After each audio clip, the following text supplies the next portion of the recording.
Hello. Good morning, good morning, good morning from Tokyo. How are you guys doing? It's been a hot minute, a hot minute. Let's see if I can get some of you guys on this morning. Because I know some of you guys have been sending me messages and emails and all that good stuff. So, yeah, I'm touching base with y'all to see how you guys doing, potentially fill you guys in, and all that good stuff. How y'all doing? Oh my gosh, you thought COVID got me. Nope, bro. I'm immune to COVID-19. No worries. No worries whatsoever.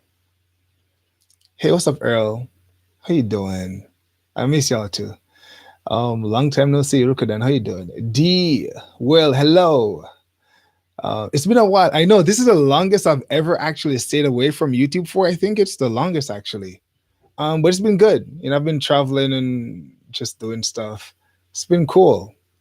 Even though I must say, um, traveling now is a very unpleasant experience. It's an extremely unpleasant experience. I gotta say, man. It's the world is not the same. I hope it returns to normal sooner than later. Um, what's this? Shatelko. How have you been? Where have you been? I've been here, man. I've been here. I've been traveling.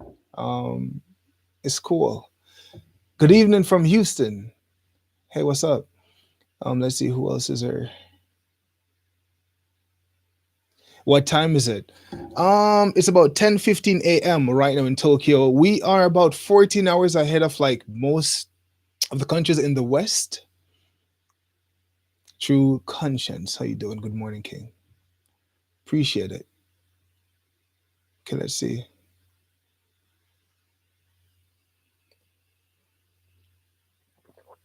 Michael, hmm, maybe you need to send me an email. So send me an email at info@blackxjp.com. Uh, is this your home studio? It is a studio. Um, okay, yeah. So let's see. Did you guys watch the documentary? So first of all, that was the last video I released. Did you guys watch the documentary? Right. That was about that was released on October, so it's 16, 17, something like that, about a month ago. Have you seen it? If you have not seen it, you should not be on this live stream right now. You should not be on this live stream if you have not seen the documentary.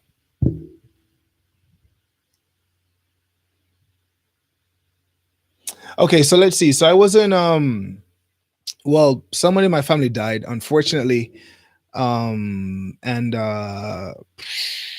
yeah, that really sucked, of course. I guess you guys can you can imagine what that's like, right? If someone passes away, someone that you're close to, someone that you loved dearly.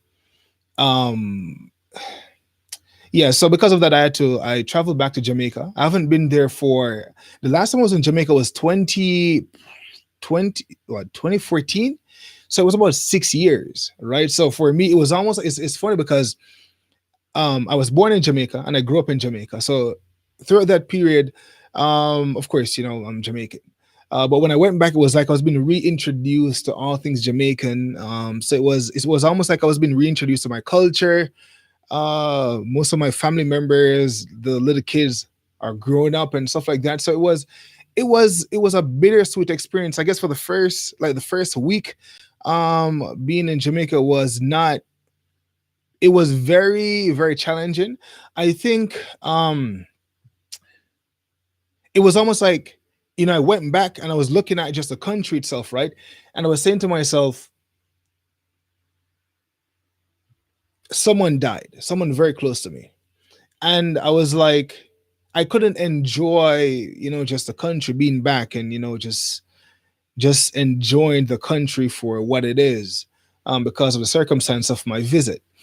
So for the first week, I wasn't, I couldn't really enjoy anything. I felt I couldn't. And then I was there for a little bit, and then I kind of got into it. But traveling during COVID-19, and even returning back to Japan, it's Yeah, things have changed, man. I'm not sure how many people that are watching right now have traveled. Like I traveled to Jamaica, then I was in the States. More specifically, I had to transit through Atlanta and Detroit. And the traveling overall right now is just very, very different. For instance, like for me to travel to Jamaica, I had to, well, because no, I never had to do most people have to like take a COVID-19 test to actually enter into Jamaica. Did I say Japan or Jamaica? Jamaica. And then you have the quarantine period. And then even returning back to Japan, there was a quarantine period. So coming back to Japan, there's not a lot of people in the airport. That's one.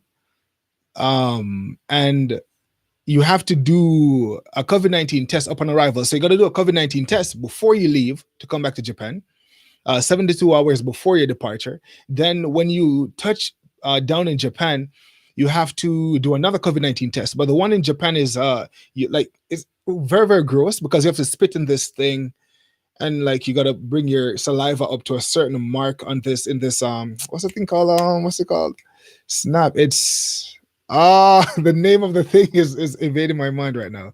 The word is not coming to me. um so anyway, so I did that, and then they did a really rapid test, right? So within about, I think it took me maybe like 90 minutes to 2 hours to actually go through the entire process and exit the airport. You have to have like a private vehicle as well to transit from the airport to where you're staying. So I did that. My result, of course, was negative. I've taken so many COVID-19 tests. I had to take one in what took one in Jamaica. And I took, wait, did I take one before I left Japan? No, I didn't. I took one in Jamaica, and then I took the one when I came. Yes, I took one when I arrived in Jamaica. Then I took one when I left Jamaica, before I left Jamaica, and then I took another one when I came back. When I came back to Tokyo.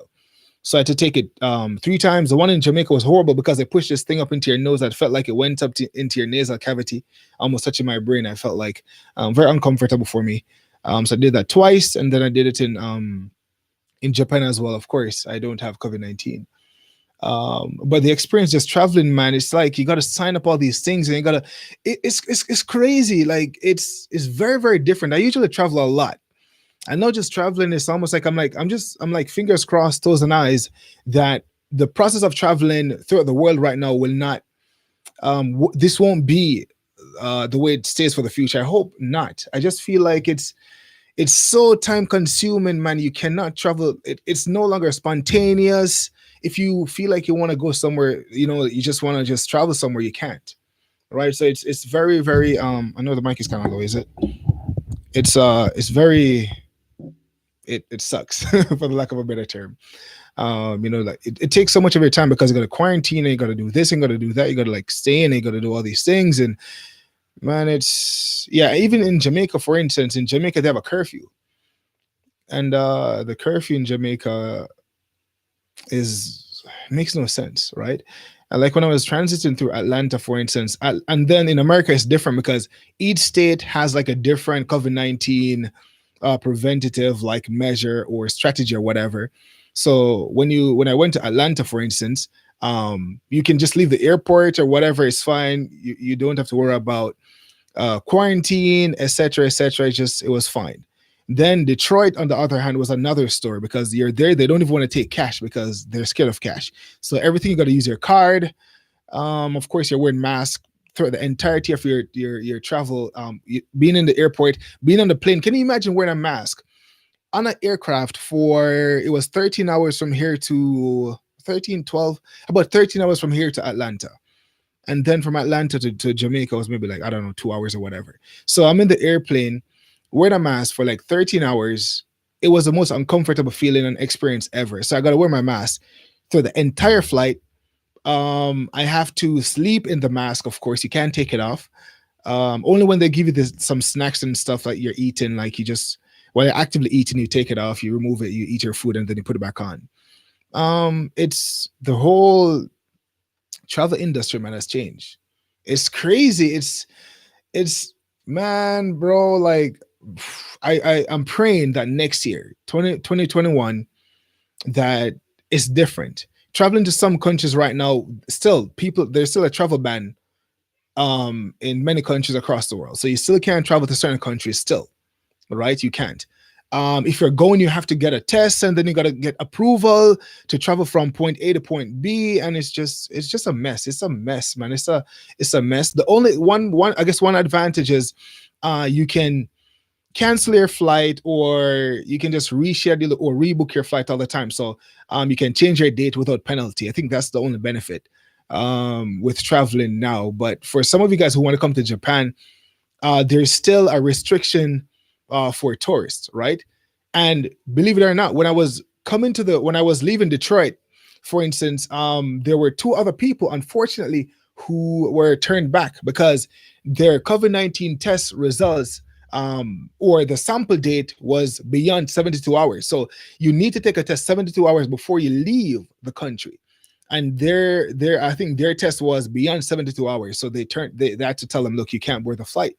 I felt sorry for them, right? So this man and this woman, they had to go back to take a rapid test to leave the following day. I'm not sure if that happened. Hopefully it did for them, but just traveling overall is just crazy.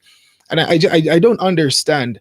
Um, for instance, even in America, why some states, like, there's no restrictions, and other states there's like restrictions. Being in Atlanta is fine, or Georgia is fine. Being in Detroit is another story, because I wanted to go to New York, but I couldn't because the restrictions. You had to like sign up these things, and then you had to be quarantined for 14 hours and all these things. 14 days, sorry. So I'm just like, I never did that, but it's just crazy just going anywhere. And the only reason I left was because someone died. And this is the thing about COVID-19 too, that the restriction across the world. I wanted to go to Jamaica before this person passed away because they were critically ill, right? But I couldn't go to Jamaica because they had a travel ban. So no one could I could not leave Japan. I couldn't go if I wanted to, because no one was permitted to travel within the country, into the country. So I wanted to see them. And then it was about a few months afterwards, the person passed away. Of course, it was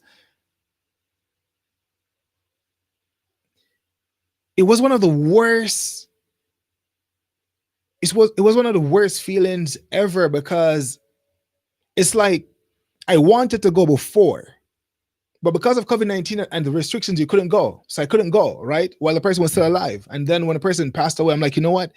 The guilt that I felt, it was the most horrible feeling, my experience. And there's one thing about COVID-19 that I feel like the restrictions, and I'm just gonna say it, I feel like the restrictions are doing more harm than good. I feel. It was the even the when it came time for the funeral, for instance.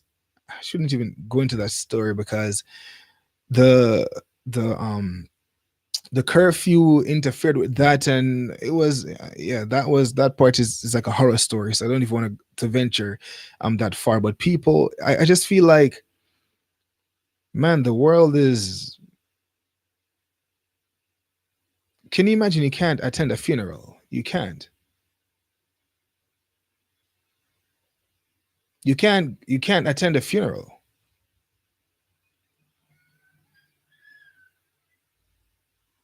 I'm like, a marriage is important, yes. Like a wedding is important, but you can always reschedule a wedding. But if someone passed away,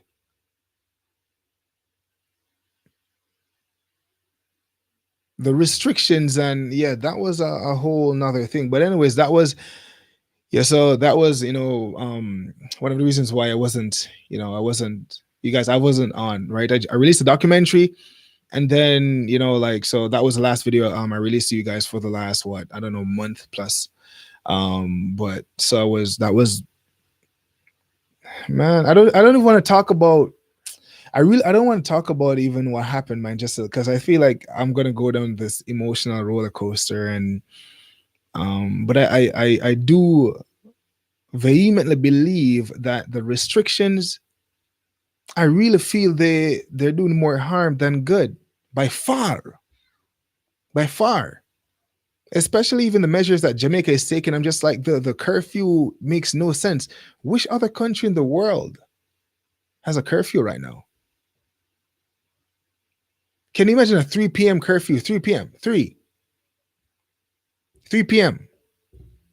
I don't know. It's 9 p.m., but it was for a period of time. It was 3 p.m. 3 p.m. curfew.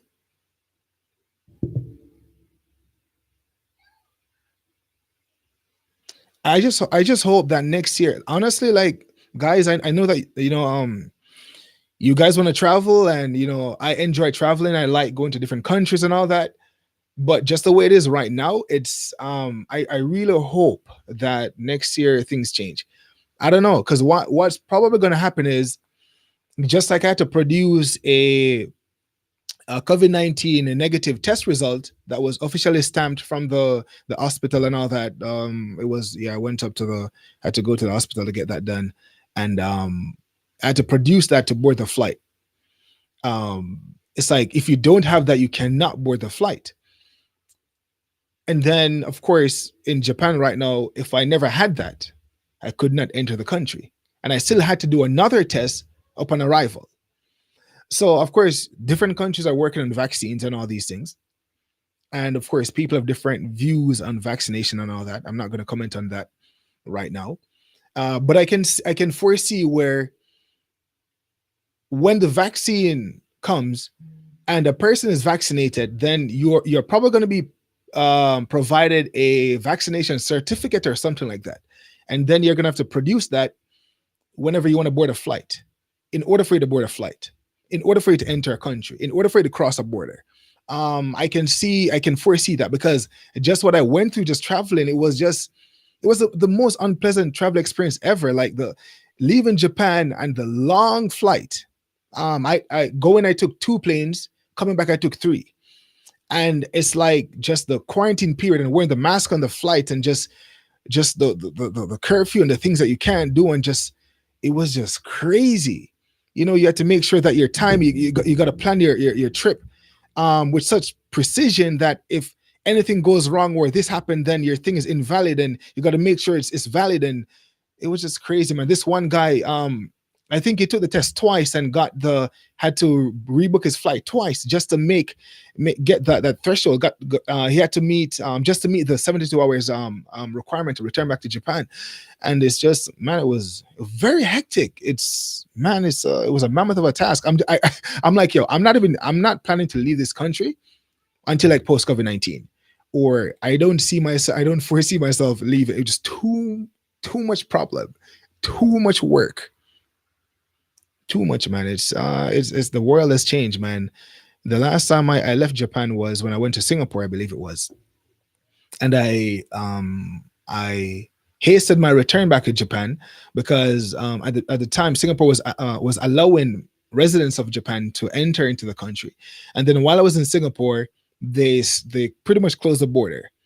And then I never wanted to get stranded in Singapore. Why? One reason, because Singapore is hella expensive. Singapore is hella expensive. Okay, so I'm like, I ain't getting stranded in Singapore, because I'm gonna have to be paying hotels and whatever for like who knows how long. So I just like jumped on the plane and came back to Tokyo. And that was the last. I guess that was the last normal travel. Like maybe that was like earlier this year, and maybe last year was the last time for like normal travel. I think going forward, I think the travel industry has changed dramatically. Even on the plane, like there's a seat, the middle seat is always empty, so there's no one in between. So you would be at the window, it's the window seat or aisle seat, the middle is empty. All right. So traveling going forward, I don't foresee this thing changing until maybe, I think they're gonna have a vaccine, and then once they have the vaccine, they're gonna make it mandatory. I feel, for people to take it if you want to travel. If you want to leave your country, then you probably won't have any choice but to take the vaccine, get the certificate, and then produce it upon boarding a flight, and then entering another country. So that was the last time. So I think the last normal flight or travel was back in early 2020 or late 2019. Going forward, it doesn't look that doesn't look pretty, man. It doesn't look pretty at all. And I find that whenever I wear the mask for extended period of times, I feel stuffy just because I'm wearing it so long. It's like wearing the mask for so long. Like, anyways, I got all these grosses about it, but still, I can just tell you guys, if you haven't traveled since 2020 or 2019, everything has changed. Even the way they produce food in the airplane, like they got to give you in these little bags, some little tiny bags, and they give you some snacks. And it's a different environment, man. It's totally different, man. Totally different. Anyways, let me just stop rambling. Well, not rambling. I was just detailing my thing. But let's see what you guys are saying in the comment section. Um, so Ina said I wouldn't mind coming back. That was out of your control. Please don't be hard on yourself. Trust me, I was guilty. I felt so guilty about not being able to see the person before they passed away. It was a good thing that yeah. I think I reached a place where I guess I had made peace because I'm like, you know what, I couldn't have traveled. So but this is what I'm saying. This is what the restrictions do to people. It ruins just families, and there's so much pain. So I try not to talk about this too much and try to just like put it in a vault in my mind, just not to think about um that part of my experience in Jamaica. And just even before I went with COVID-19 and the restrictions and stuff, because it's too painful. And I'm thinking that people are not thinking about the after effects of some of the measures that governments have taken across the world. Families are falling apart. So many businesses have closed down. There's so many things. um but anyways, man, 2020 was a year. We're almost at the end of it. Praise God, thank God for that. um let's see, what else am I missing here? Chichi, you're going through the very same thing. My condolences, man. It's not easy. It's not easy. Okay, I'm just trying to go through the comments, so just bear with me for a second.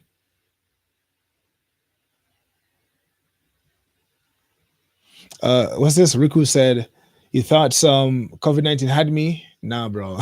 Nah.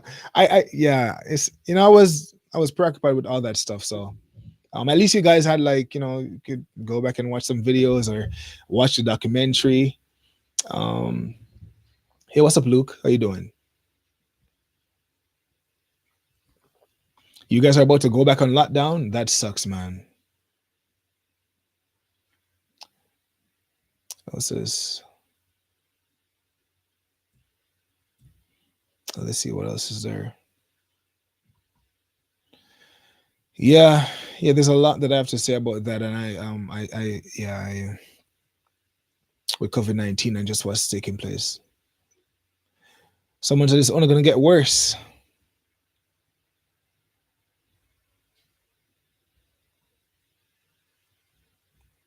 And the next thing about it, the last thing I'm going to say about this, unless someone comments and I say something about a comment, is that I feel like there's a double standard. Because I feel like, for instance, the Jamaican elections, the American elections, or American elections, and anything that has to do with government or different, like all sorts of stuff. It's like, if COVID-19 is this horrible thing and we have to fight it at all cost, I'm like, why are people congregating at all for any reason whatsoever? Right? The elections in Jamaica, the elections in America, all these different things that has to do with government and stuff. I'm just like, you got this double standard. So some things you can do that would spread coronavirus, and some things you can do that they say would spread COVID-19, coronavirus. I don't get it. So it's like, okay, well, so I guess the virus discriminates then. Well, this is this, elections or this event. Ah, I ain't gonna do anything. Nah, it's innocuous right now, right? It's fine. Can't harm anyone, and then some things it's like, hey, very infectious. Anyway, double standard. It's the world. It's just it's the way humanity has always been. Double standard is rift. Um, let's see what else is there. So people are talking about boost your immune system. Okay, let's see what else is there. Just trying to. How is China with coronavirus? I have no idea. Seems like China is doing fine. Isn't that something? It came from China, and then now China is fine, and everywhere else is just fighting to survive. Um,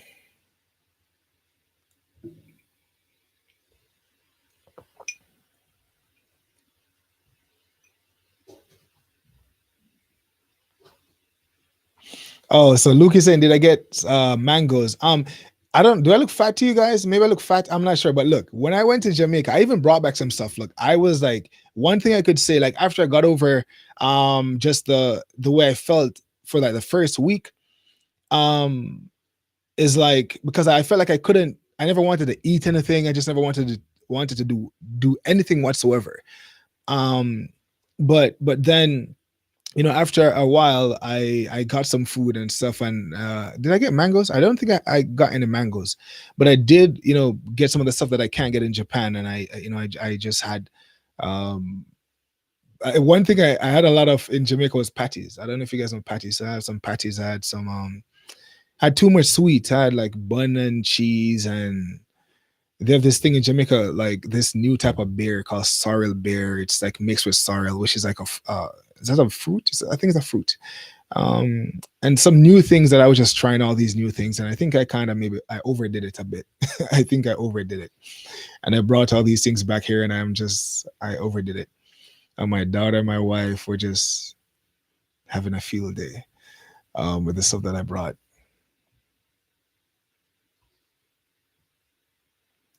So what's this? Maya said Jesus is coming back soon. Hey, who knows, man? Who knows? Riku said, if you take the vaccine, COVID will mutate each year. Bro, I don't know. I have no idea. I don't know, bro. I don't know. All I can say about COVID-19. This is what I can say. Because a lot of people talk about conspiracy theories. And if you think about earlier this year, all I can say is this. We know what the world was like prior to COVID-19, and we know what the world is like with COVID-19. Some of us know what it was like to travel before COVID-19, and now we know what it's like to travel in the midst of COVID-19. So we can see the differences.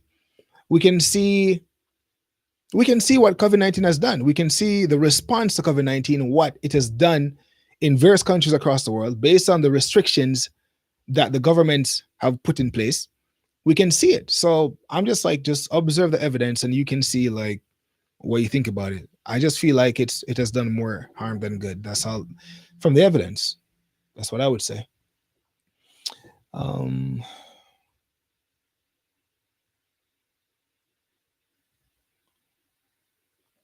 2021. Hopefully next year we can have the Olympics in Japan. I'm not sure, but we'll see. What do I think about the US military in Japan? I don't think anything of it. Anything of it. Let's see. What are we doing? What else is there? Wait, I don't even know where I'm at in these comments.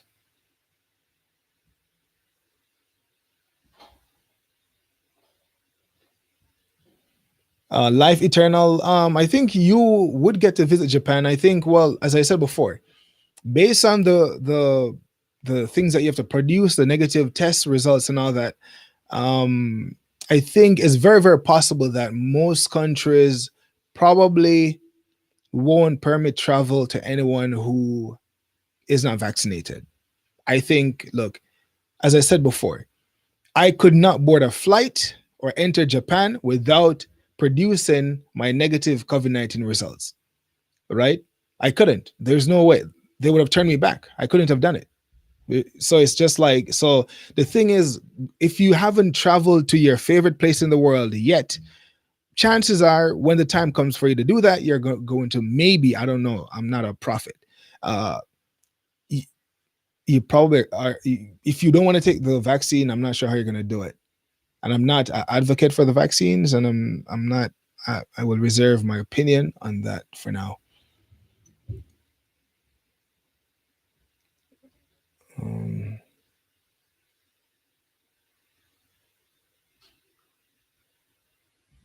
Let's see.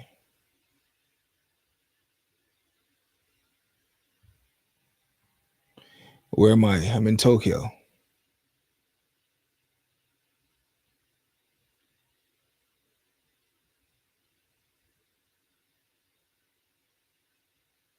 Did I get red red? What's red red?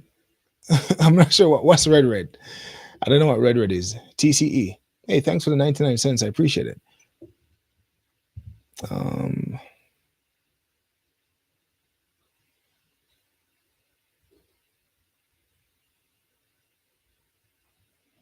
Um, Riku, yeah, well, look, man. Yeah.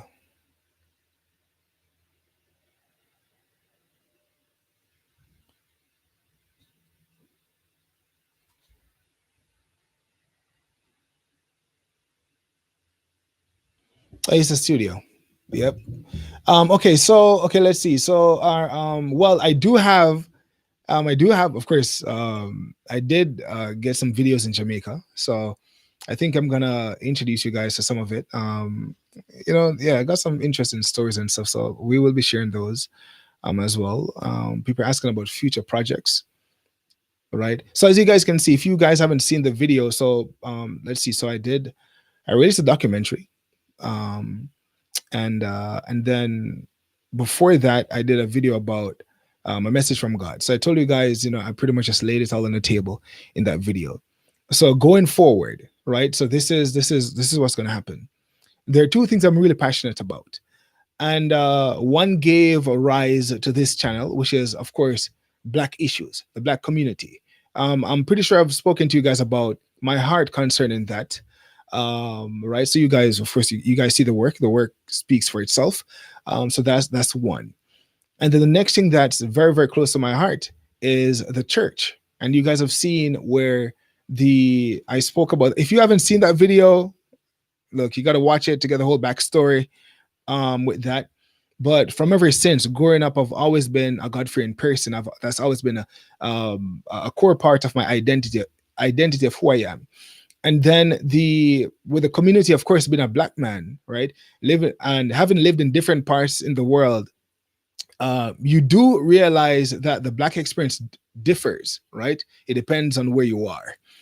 But there's one thing, of course, that we do know, that the experience of a Black person uh, has been impacted uh, severely by the transatlantic slave trade, this whole thing, and we understand this whole thing, right? So Black people go through what we go through because of that.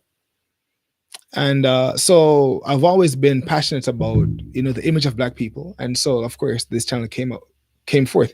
So going forward, this channel will be an amalgam of both of those two loves, because there's no way that I can continue and move forward, neglecting that part of myself that I believe has brought me this far.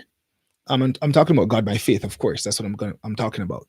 When I released that video, a lot of you guys were um, a lot of positive comments came. Of course, some people, they wrote. Of course, it's the YouTube comment section.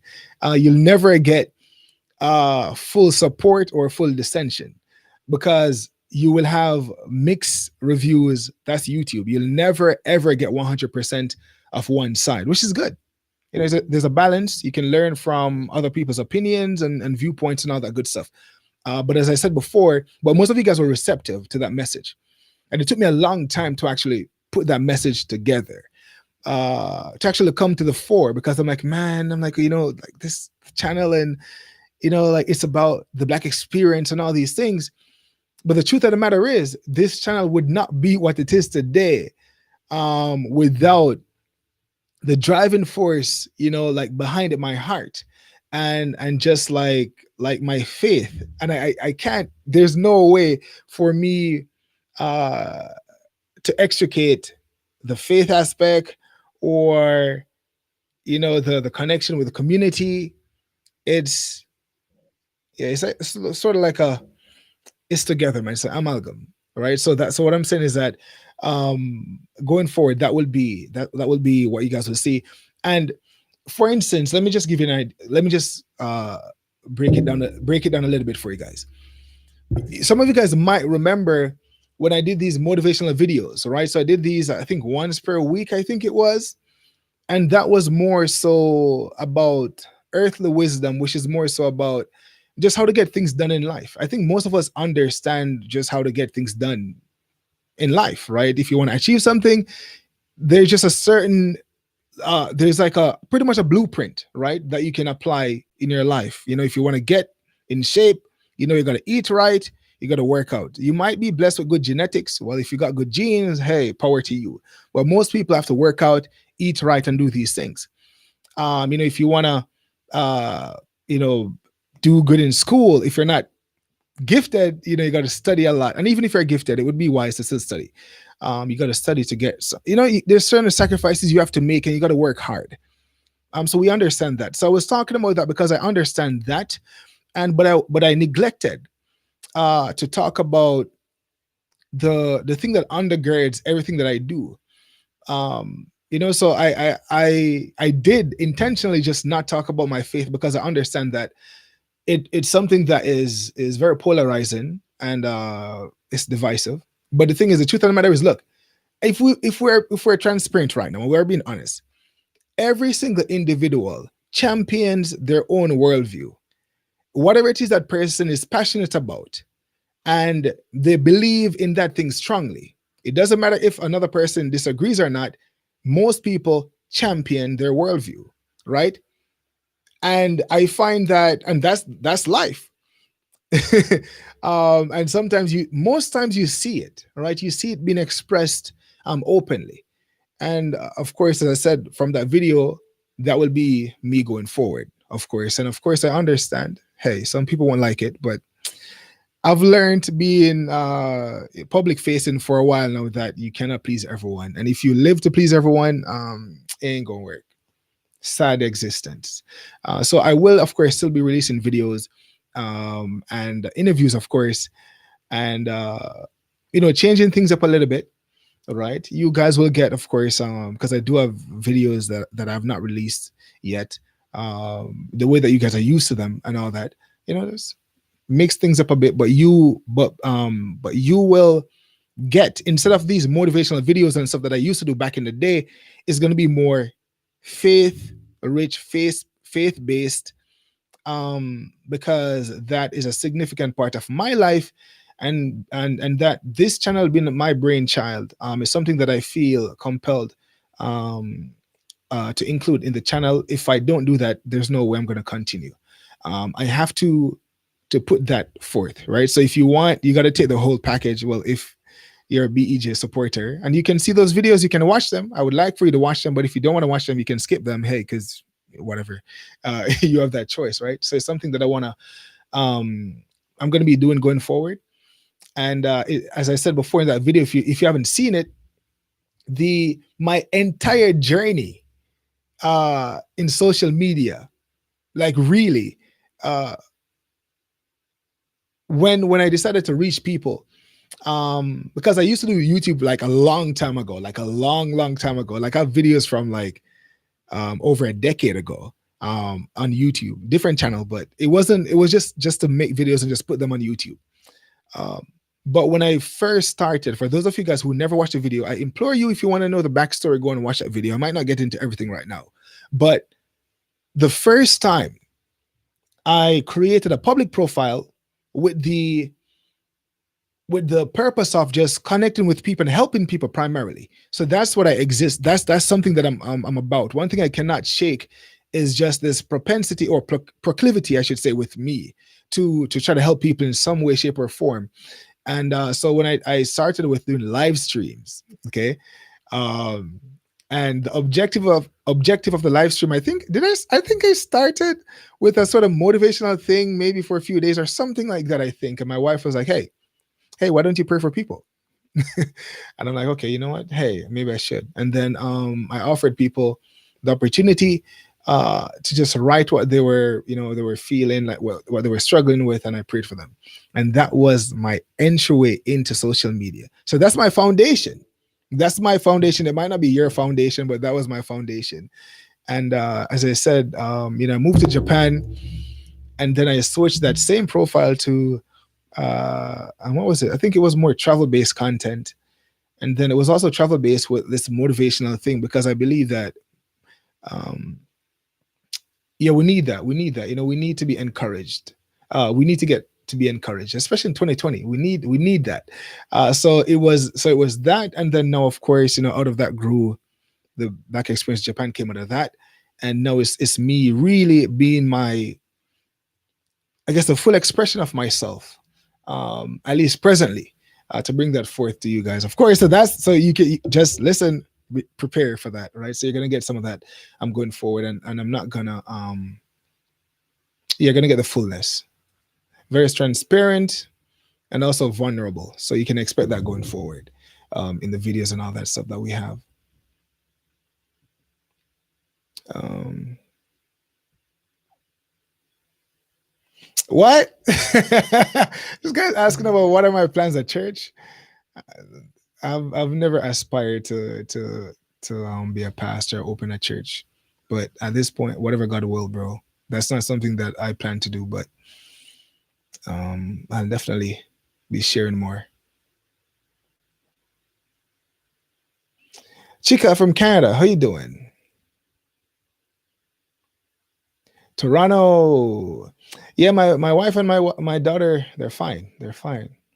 They're doing good. I've been good. I've been good. Cheers from New York. Hey, what's up? Let's see. Good advice so far. What's this? Thanks, Rico. I appreciate it, man. I appreciate it, bro. I appreciate it. What's this? Oye gozaimasu. Wait, no. What's that? Oh yeah. I guess you were trying to. Seems like you miss a word there. Um,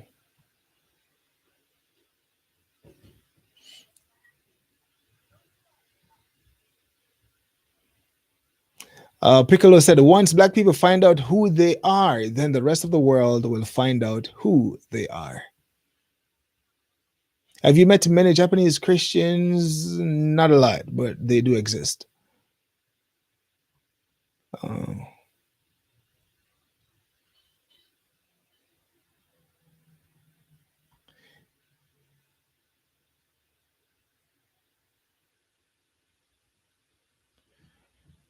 um, Josh, you said, I assume it's difficult to discuss spirituality and faith openly in Japan. I get the vibe that most Japanese aren't as comfortable with it as we are. Well, I'm not. I don't intend to go on the road in Japan, and like I'm here on the platform, so I'll talk about, share my thoughts and stuff like that on the platform.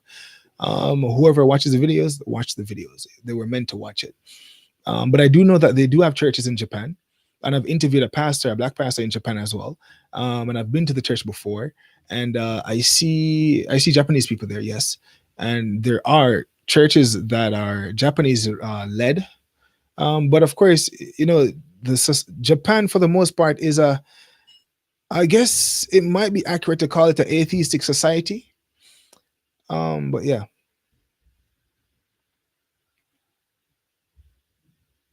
Oh, Rise and Lotus. Yeah, in terms of the regulars, I see some of you guys who have been here before, but some of the people that were here back in the day, people's interests change, man. That happens, right? Like, hey, my tea is cold now. But I'm happy that you guys showed up. You guys are here. Some of you guys are new, right? This is the first time you guys are seeing this channel go live. You're wondering, who is this guy? My name is Ranzo. How you doing? I live in Japan with my wife and daughter. We've been here since 2016. So yeah, we moved here from Canada. So that's like a little bit if you're wondering like who's the person that runs this channel. Um uh D'Anthony, that's very, very true, man. Um let's see, what's this? How are you, Ranzo? How you doing? Let's see.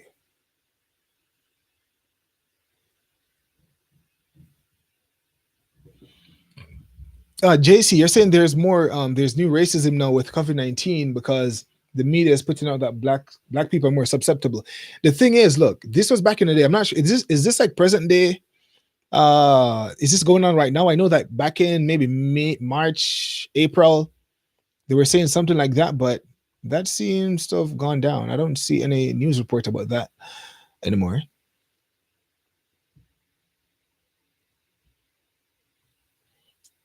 Um, okay, let's see.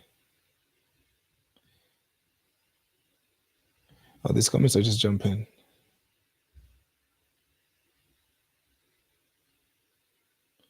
Hey guys, if I haven't said hello, hello, how you doing?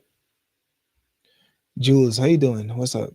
Hey, good Judy, how you doing? What's up? What you guys doing over there in Okinawa?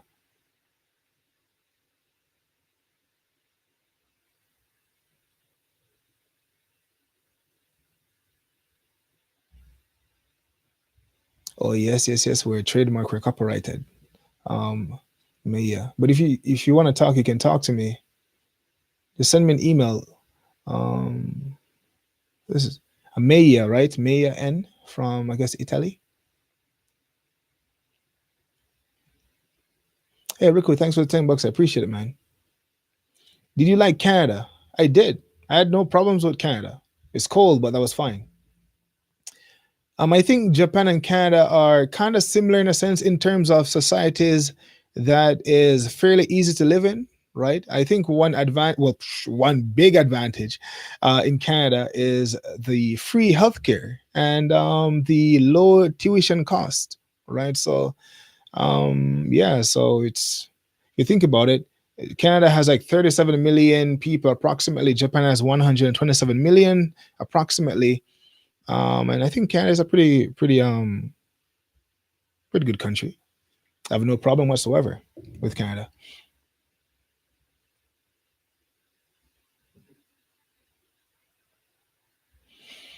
Harold, I'm not sure. I don't have family members who have immigrated to Japan since the pandemic started. No, but I know that people have come here who, like for instance, who have certain type of jobs. I'm not sure if it's just like normal jobs, but most of the people that I know that have immigrated to Japan since the pandemic are people who work for the government. Wait, the mayor of Atlanta was just talking about the black people dying. Okay, I see, I see.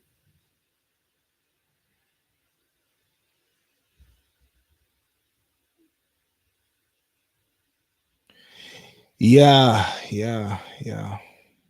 Good Judy, I understand. Antoinette. Wait, Anquinette, sorry. I just butchered the name for a second. Forgive me.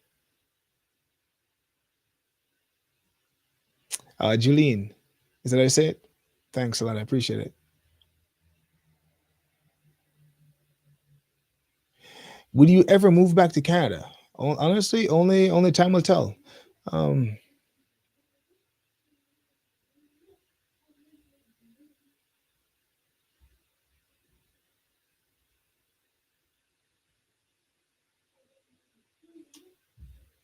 Adashi. I don't know about Estonia. No idea. The thing is this, I'm open to like, look, right now with COVID-19, it's man, I'm not sure how. I think the fabric of our existence have changed dramatically since COVID-19 became a thing. So the travel industry overall has been hit. Um, I don't know. I don't know. It's like it makes you think about different things, right? Like for instance, I guess the world was becoming more, I guess, globalized, and then now it seems like with all the travel bans and restrictions and countries just like banning tourists and anyone that's not a citizen or whatever from entering their borders, and every country is trying to protect their own, their country and their people, and it's like, oh, everyone else who is from outside, we don't trust you, stay over there. Um and I felt like the world was just becoming, I felt like people were just becoming emancipated in terms of traveling, black people, moving around, moving to different countries. Of course, we've been traveling for years, but I felt like, there was like an uptick. And it just seemed like COVID-19 right now just like slowed all the progress. So I don't know. I don't know if the general I don't know if the general consensus is more optimistic or pessimistic now when it comes down to just traveling overall. Do you guys feel a greater desire to travel and relocate right now? Or do you feel more pessimistic about moving to a country that's not your homeland? Like, how do you feel? Because it's like, as I said before, it's like traveling now, it's like it's so, everything is volatile right now. It's unstable. And if I go anywhere, it's like you don't want to be stranded. You don't want to be stuck. There's just so many things you're thinking about. People are stranded in countries in Africa and countries in Asia and all over the place. Like you were just stranded. You were cut off from your family and all these things. So right now it's like even just I don't even know the whole. I don't know. Like, what do you guys? How do you guys feel? Like I'm like a travel buff. But no, I'm just like, man, everything just seems so uncertain right now. It's like I don't know. I don't know. It's like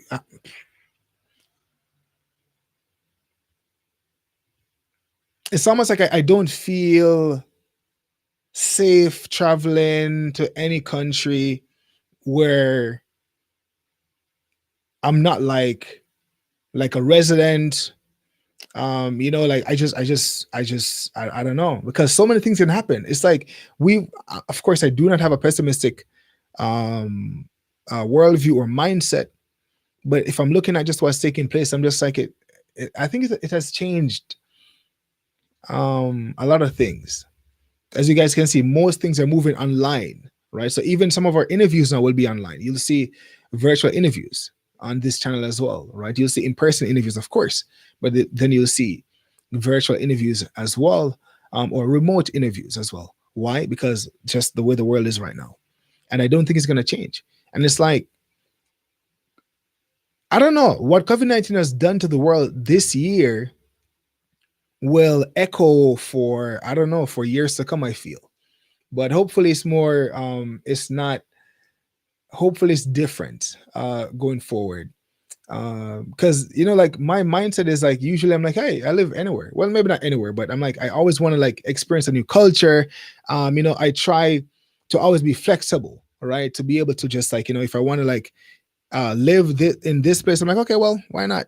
Or that place, like, because life, I believe life is to be fully experienced.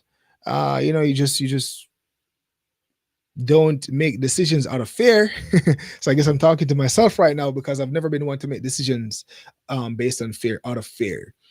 But so this came from the question someone was asking me about which countries are safe for Black people to live in.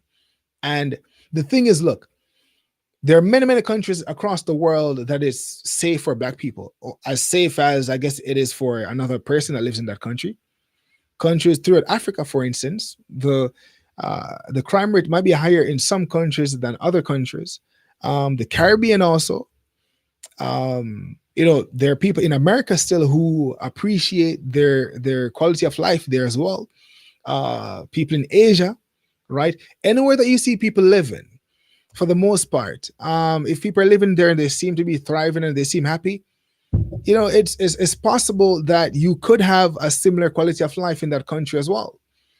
You get what I'm saying? I keep telling people, like, look, if I'm living in Japan, it means I don't have to live here, right? But if I'm living here for an extended period of time, it means that I like the country. It's fine. I don't feel like there. Of course, there's certain things, because we're not the majority. So of course, there are certain things that we will face that might just be a bit distasteful, but it's not something significant, because the thing is, there's no perfect existence. There's no perfect country. You understand? As I said before, when you're leaving one place or another place, you're trading one set of problems for another set of problems. Because, as I said, the world that we're living in is beautiful, but at the same time, there's a lot of darkness as well. You have great people, you have good people, and that's what it comes down to. And that's maybe one of the reasons too why I want to talk more about even my faith, and God, because the fact of the matter is, we got two forces, good and evil. Y'all know this. You meet some people, they got some good characteristics, some bad ones. Like you have good stuff about you and bad stuff about you. Same with me. It's just the way it is. So you got good and you got bad. And we can't debate the existence of that. We know. Y'all know some people be evil up in here, right? And then you got some good people. And I'm pretty sure, usually you can tell. And sometimes maybe you can't tell, but like there's good and evil. So you got great countries and countries that aren't so good. But every country that you go to, there will be something that you don't like. And hey, it's just the way it is, man. So you got to look at what you want as an individual, right? What are your goals, your objectives? What are your pet peeves? What can you put up with? What is something that you don't like, right? You got to decide that for yourself. And then you decide, then you can go to a country. And sometimes the next thing too is this, which might derail most of what I've said, or most of what you've seen on this channel. But it's like sometimes you got to get your own experience, right? Sometimes you got to travel to a place yourself and experience that country for yourself, because look, your standards might not be someone else's standards, right? It's like, for instance, when I went to Jamaica, there's a lot of people that were smoking and stuff. Weed. Did at Jamaica, everybody, and I think it's legal now in Jamaica. Weed. I don't smoke, right? Some people are fine with smoking, but I don't smoke. So like I'm like, I try to avoid being around smoke too much, right? I have friends that smoke, of course, uh, but I try not to be, like, or tell them not to smoke while I'm there, out of respect, kind of thing. So it's like I don't smoke, but someone else does, right? Just so it's like there are certain countries, someone might go to a place, like for instance, some restaurants, and they have a place you can smoke. I might not like that, but someone appreciates it because they smoke, so they can go and smoke there. That's it. So sometimes you can't really base your experience. You can maybe look at commonalities, right, and maybe see patterns, and then you can draw your own conclusion from that. But you can't base what you will experience as an individual. You're an individual based on someone else's experience, because your disposition might be different, right? Your personality, all these things. So your experience, look, you are the variable. The person is the variable. So also bear that in mind, man. So if you, what I would say, if you have a place in your heart and mind that you want to visit, or you want to live there for a while or indefinitely, go for yourself and see, right? Get as much information as you can, right? Talk to people. But at the end of the day, you got to experience it for yourself. Yeah. Super nifty. Hey, thanks for the $20, man. I appreciate it.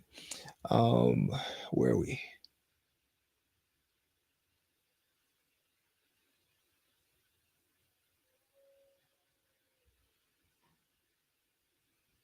Maxine, yeah, we're fine. We're fine. Yeah, traveling, as I said earlier, like after traveling, being out of Japan for a little bit, I don't think I would. If there's, of course, if something happens and there's an emergency or something, like I will travel, but I'm not gonna just go and say, hey, let me just. I don't know. The restrictions, man, especially the quarantine is another thing too. It's like even if you get to go somewhere, the quarantine eats up a lot of time, like 14 days.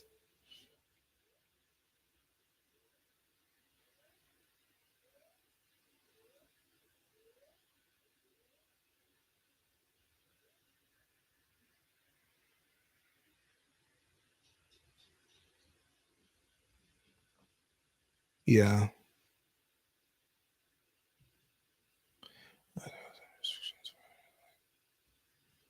What's it, Michael or Michael? Are there housing restrictions? Yeah, in Japan, it's something that's still it's still an issue even in present day Japan. 2020, there are people that will not rent to foreigners. Just won't happen, right? So, but there's a workaround. So you do have there are some places, as I said before, they won't rent to if they know that you're a foreigner. But there are workarounds sometimes, right? So if there's a place that you really, really want to like live at, you can do a sublease. But then it really depends on the reasoning or the reason that the management company or the landlord, why they don't want to rent to foreigners, right? If it's something that is, I don't even know, something not that serious, maybe you can do a sublease or whatever. But if it's like they just don't like foreigners, then you're screwed. They probably just don't want you in their property, for whatever reason. But there are places in Japan you'll see somewhere nice, and you're like, hey, you know. I experienced that when I was looking for somewhere else. So when I was moving, right? So I was looking for and looking at places. I'm like, oh, this place is nice. So let's go there. And then we call around and stuff, and they're like, oh, sorry, we don't rent to foreigners. It hurts, of course. You know, like it's like you're like, if this was a West, there's no way you could have a place and say you're not renting to, a specific group of people. That won't happen. But in Japan, it still happens. So, hey, you see a place and you want to move there, it doesn't matter if you can pay for it or not. That doesn't matter. You're a foreigner. Yeah.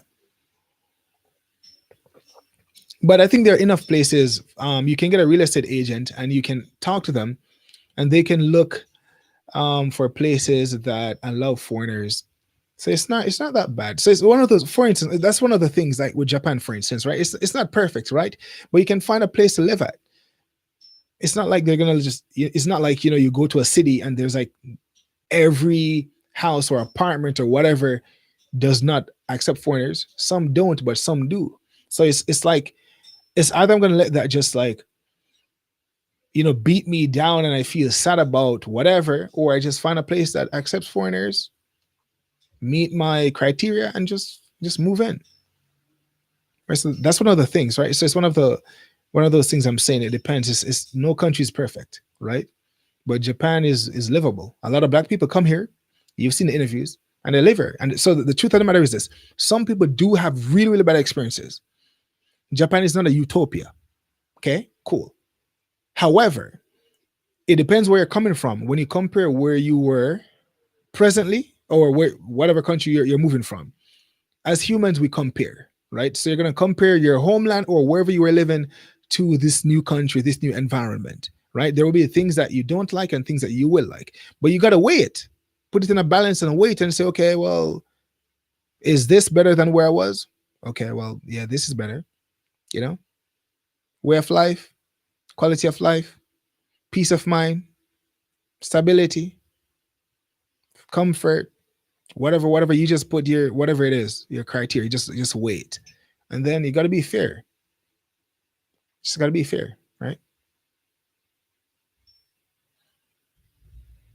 There are certain things in Japan that irks me, but as I said before, I think most of us have the flexibility to move and go back home or go wherever we want to go. So it's like, I think most of us are like, if it's okay for you as an individual, you can decide how long you want to stay or if you want to leave or whatever. um Someone said, take your dark. um when will Japan let Americans in? This I don't know, but I feel like, honestly, I really I think more than likely it probably might be sometime in 2021. But overall, I feel like what we're going through right now will persist until there's a vaccine or something. That's what I feel. It sucks to say, but it seems like most countries, I don't, yeah, man. So I think maybe around that time, because this is the thing. The reality is the economy is struggling. It's a fact, right? It's like right now, Japan has this program where you can travel through Japan and get discounts, 35% on like your flight, your hotel, and then an additional 15% with coupons and stuff. So pretty much you can travel in Japan domestically for a 50% at a reduction, right? So you get 50% off pretty much, because they're trying to revitalize and rejuvenate the economy. They're trying to get some people moving around, get money flowing again, which means they would benefit from tourism. So it's just because of COVID-19 why so they would like people to travel into Japan and other countries, but it's just because of what's going on. That's why. So I feel like unless that changes, or until that changes, it might become problematic. They might not open the borders to tourists until maybe, I don't know, 2021 at the earliest, and hopefully, man, hopefully, I don't know, hopefully the vaccine thing is not like a mandatory thing where they say, yo, you got to do this, take this vaccine or you can't travel. That would suck because some people don't want to take it. So that would really suck. Can you imagine? um but yeah, I think sometime in 2021, fingers crossed, man, fingers crossed. One of the health officials that was taking information from me, I was asking them, I'm like, how long do you think this is going to go on? And what she said to me wasn't something that I think that can't be true. So I'm like, first of all, I reject I reject that. There's no possible way. But she's saying that she feel like this is like, as we've heard, the new norm. She's saying that COVID-19 is going to be like the common cold, and then people are going to be wearing masks like all the time now. It's going to be the norm. You're just going to like just be wearing masks. It's going to be like, but in Japan, people wear masks sometimes, right? So I guess maybe the entire world is gonna be like Asia now. We're gonna wear masks. It's gonna be a normal part of life for as long as you can see. And most of the things that they're putting in place right now will just be the norm going forward. I don't want that to be the reality, but it's probably gonna be the reality going forward. Yep. Why did I leave Canada? China said that. I just wanted to come to Japan. This was like a dream of mine, right? For a very long time, and I forgot the reason why I initially went to this a school to study Japanese, and my brother was bringing it back to my memory. My younger brother, right? He's like, "Yo, don't you remember?" I'm like, "No, why?" I'm like, "Why did I study Japanese, dude?" And he was like, "I'm like, I don't remember." In my mind, I'm like, "Okay, I love Japan. I wanted to learn the language, and I wanted to come at some point and live here, right?" So my brother was telling me that apparently I said to him, I don't remember saying this, but I said to him, "Oh, I want to be able to watch anime without the subtitles. I know it's very, very lame, right? I get it." But he's saying that that was what I said, and I followed through. I went to the school, but that was it. Can you imagine? So, but the truth of the matter is, if I never fell in love with anime, just being a creative overall, I wouldn't have ventured to Japan. I wouldn't have traveled here. I wouldn't be in Japan right now. So hey, look, you never know what is that thing that will spark your interest, right? The catalyst. You don't know. But that was it for me. And he said that to me. I'm like, oh snap! Oh, look at that. That's why I actually, hopped on the plane and came over here. My family was with me. So just to answer the question, it wasn't. I was doing fine in Canada. I was doing pretty good in Canada, actually. Maybe very well in Canada, actually. And it's just I wanted to come to Japan just to visit and see what, not visit, but to live, and see what it was like. So for me, it was family on a plane, Japan, live. It wasn't like, oh, let me just come and check out the country first. No, we just came and just lived. And it's funny because I watched this thing recently, which was, I remember when I came to Japan the first time, and my I had this feeling of euphoria. It felt surreal when I moved to Japan, and I remember when I first walked downstairs and I came out and I went into a 7-Eleven. It felt like a dream. I know it sounds kind of whatever to y'all, but that's the truth, and the truth is all that matters to me, anyways. And that feeling, I remember it when I go back into my memory and I think about that day. And then I was watching a movie recently, and it's called Your Name. The first time, it's an animated film, right? And it's it's very, very famous and popular, but I hadn't watched it. Right, back in 2016, it was the most popular or profitable movie in Japan or something like that. And I watched it, and just the way it was, the thing with Japanese animation usually overall is that the the infrastructure, when you watch it, the scenes, the buildings, the architecture, and all these things is exactly as it is in Japan. Like, so it's almost like watching it. It for some reason it reignited my love for the country.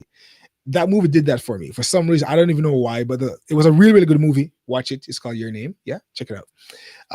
It reignited that thing, and it brought back those same feelings that I had the first time, the first day when I came here, and had all these suitcases. And I remembered I went outside for my first 7-Eleven visit, walking on the streets in Shinjuku, and I went into the 7-Eleven, and it was like a dream. I know it sounds all whatever, but it was true. For some reason, that movie just brought back all those feelings. That was good. So hey, check it out. Your Name. It's an anime, but it's a movie. It's pretty good. So yeah, so coming to Japan was um just to come to experience a culture. That was it. That was it. There was no. That was it. That was it. Pretty clear cut and simple. Um,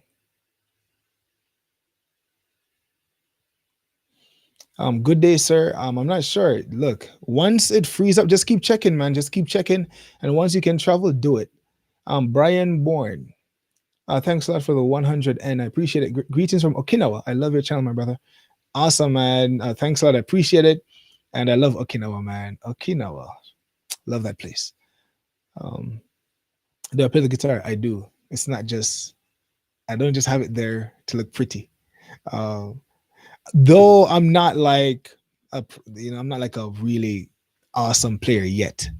Okay. Mateo from South Korea. What's up? I miss South Korea, man. Man, COVID-19, man. Look, one thing I like about South Korea over Japan is the cuisine. The food in South Korea is, man, it's amazing. It's amazing. The That's one thing. I could live in Korea, just I would put up with whatever just so I could eat some Korean food. It's Yeah, that's one thing. So enjoy your Korean cuisine, my friend. Yeah, I would literally take a plane from Tokyo to Korea just to buy some stuff and go to one of my favorite restaurants. I think I told you guys which one it was, but I won't say because like the food is that good. Good stuff, good stuff.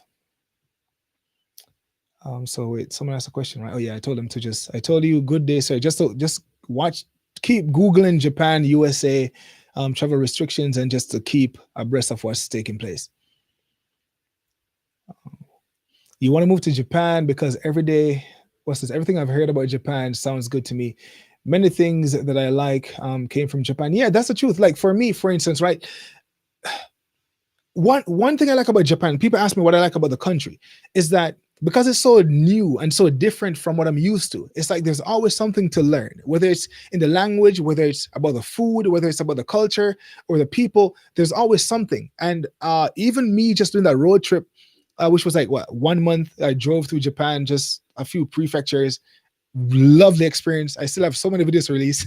I know I haven't released them. So many videos, maybe like 30 videos or something like that. Anyways, but I enjoyed it because I get bored easily. So I like just fresh new things. And I feel like I'm not bored in Japan. I feel like there's always something to do, especially if you make an effort to go out and just experience stuff, right? You make it a priority to say, you know what, I'm going to visit this place and I'm going to visit that place and I'm going to delve a little bit deeper into this. I'm going to delve a little bit deeper into that. So that's what I like about Japan. There's always something new because it's so different. And seeing that we never grew up here, there's so much to learn. There's so much to see and experience. And that's what I appreciate about Japan. It's like when you think about the West, of course, there are things to experience in the West, and I'm sure, of course, but because you're from there, it might not, the novelty is not really there. You might just feel like how you might take things for granted. You might not want to delve too deep.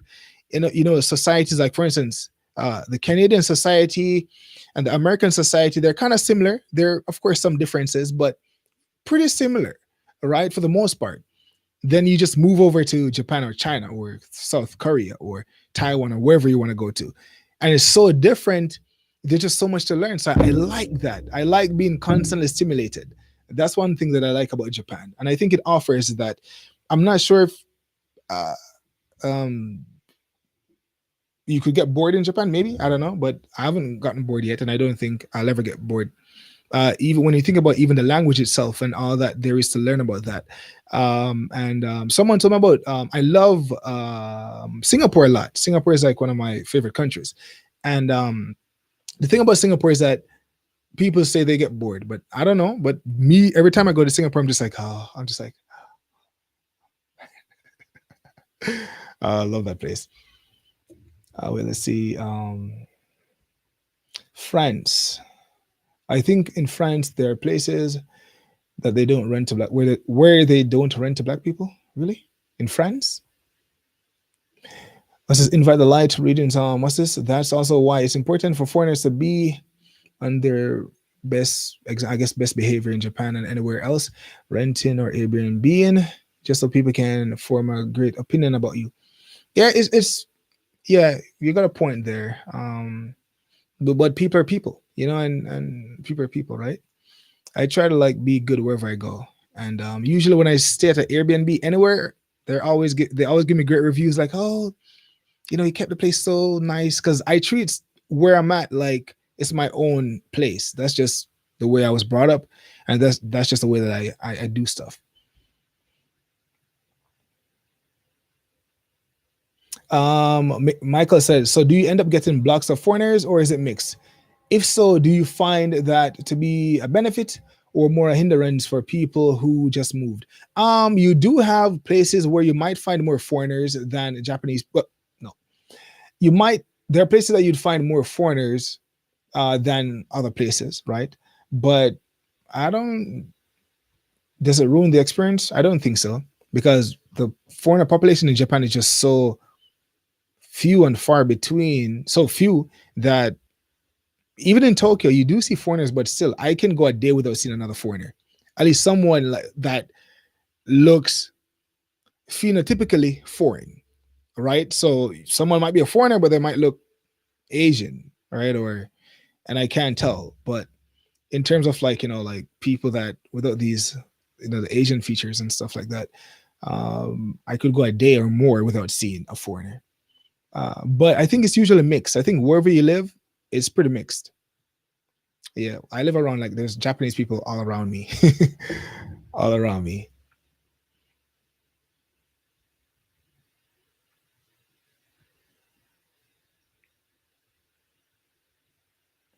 Milky, I don't know. Some people get notifications, some don't. I'm not sure what YouTube is doing.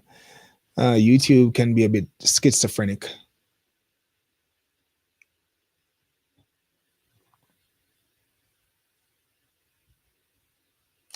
China, yeah. I guess I did one, which was Asia specific. But be international, I guess. Why not? It's something I could do because it's just it's not that hard to do it. Um, yeah, it's something because the thing is, I like to be of service, so it's something that could be done because it would help people, and that's one thing about this channel. Like, we've helped tons of people, right? Which is really, really cool. Um, yeah. Let's see what else do we have here.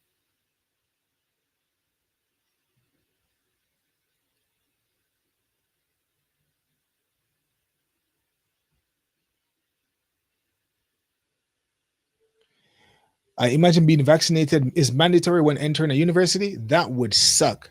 Like, if they really push these things so far, bro, like, man, that would suck, man. I just feel like general. I don't feel not feel like, I know this was a year that free speech took a massive blow. This was a year where social media, because I remember when COVID-19 came out, I saw things on and experienced things on Google and YouTube and other platforms that before was a non-issue, right? This year, there will come a time where if your view is not uh like the, what would I say? Like, I guess the the accepted opinion in media or whatever, um you'll be silenced and there will be no recourse. Right. So I saw this year that the hey, they don't play. So this was a year. If you want to know when media changed, 2020, all the freedoms that we have, all the flexibility. And that's why I tell people, I'm like, look, this is the maybe the golden age or era of social media where, the you and YouTube, being able to express yourself online for the most part, just telling your truth. Uh, we're at the tail end of that. And moving forward, it might not be so I'm telling people like right now, listen, if you want to express yourself, now is the time. Just do it really fast. Just get it out because the future doesn't look promising in that sense unless you create something for yourself. But if you're relying on these big, media and platforms like Twitter, YouTube, Google, and Facebook, whatever you want to name it, it's like you're at their mercy, man. You're at their mercy. And this was a year when I saw them swinging the axe without mercy, mercilessly swing the axe and just like just chopping people off left, right, and center. So yeah, 2020, man, this year will go down in the books for sure. What was there?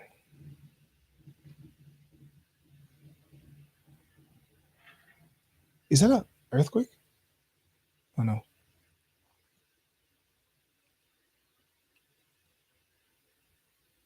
I came for anime. No, Brian. Oh, I saw that already. Am I going back and forth? What's going on here?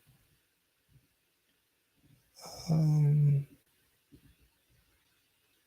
I've been in Japan for a little over 2 years. Oh, 2 months.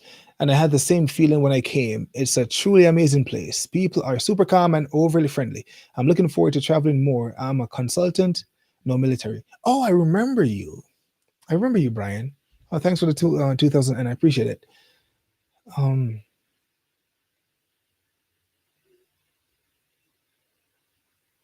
yeah, Invite the Light. Yeah, that movie.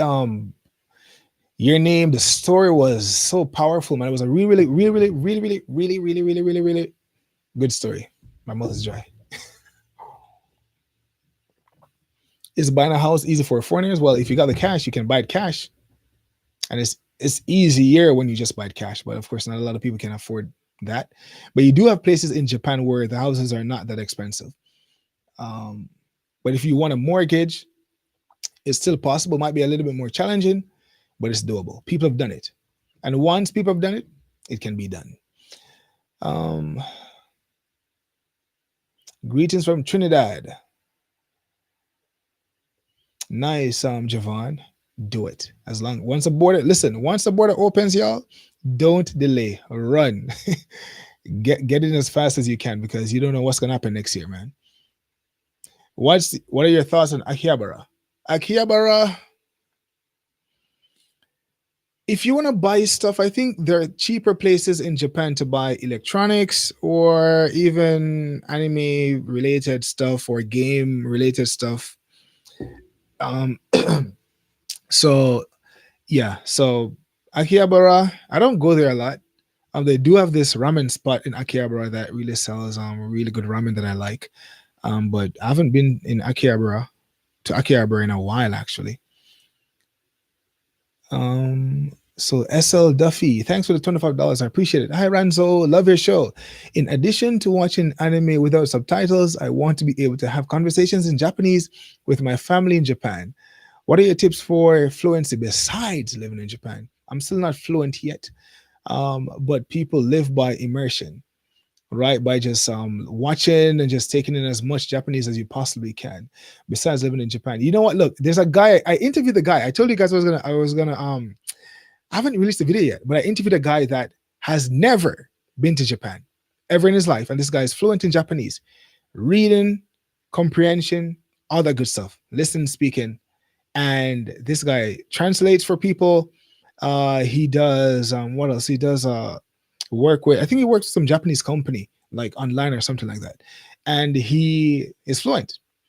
Never been to Japan before, but he's fluent. So you don't have to be in Japan to be fluent in Japanese, right? I think most people actually get their start outside of Japan, and they come to the country and perfect it, just refine it, and keep practicing and studying.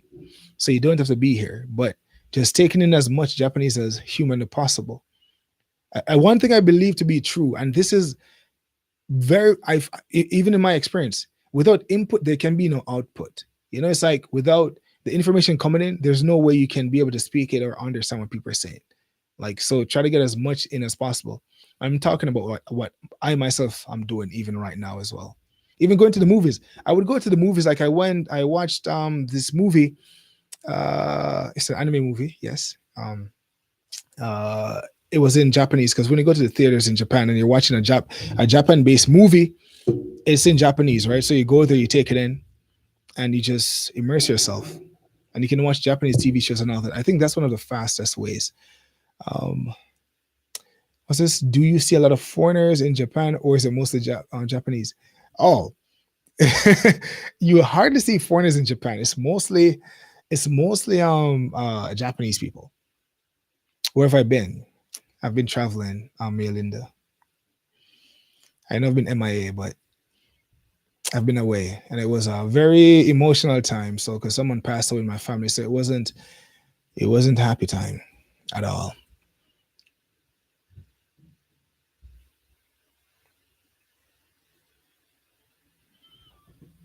Leonard, is it hard to find work in Japan outside of English teaching? I think it has to do with. I did an interview with someone who works at a Japanese company, and well, quite a few people actually. But the one of the major or the main barriers is fluency in the language. So if someone does not understand Japanese or can't speak it, for someone to expect to get a job that relies heavily on their comprehension of the language and their use of it, then that's one thing that is an impediment. So if you can't, we can't expect someone to enter a company where you need to be able to to speak the language if you can't speak it. So I think if someone has so if there's a job that requires you to speak English, that's not about English teaching, you can get it. Apply. If you're qualified for it, you can get the job. If you can speak Japanese, many doors open for you in Japan. So you're not limited or pigeonholed into this what do you call it? Uh, this English teaching space, right? You can do other things, but it depends if you can speak the language or not. And I think one way that we can look at it is if someone came to our country and they don't speak the language, there are certain jobs that they just can't do because they can't speak the language. It's the same thing in Japan. If you can speak Japanese, then you have a lot more opportunities. And then if you're qualified in, if you, I don't know, if you're a engineer is always a good one, or some other field. If you have the qualifications, then and Japanese, I think you'll have a pretty sweet time in Japan, right? I'm pretty sure you'll find somewhere to work. So I think whether or not it's hard, it depends on your individual circumstances. Um, let's see, Korean food. Oh snap! I spoke about that so long ago. I'm moving so slow. And this is the next thing I say to people: nothing is wrong with being an English teacher, right? Like, as if you want to come to Japan, nothing is wrong with coming as an English teacher first and then moving into something else. Many people do that. Many people do that. I think most people do that because it's the easiest vehicle. If you have a degree, it's the easiest way to come to Japan and work and experience a country if you got some time, and then move on to another career. You can search while within the country. So like, don't scoff at English teaching, right? And it's still a service. You're still serving the Japanese populace because you're giving them something that they need, right? So hey, don't if you really want to come and you can't find any other avenues, why not? You come, you fulfill your obligations, and you can look while you're doing that, and hopefully you get hired in a desired profession, and you can launch. You can venture off.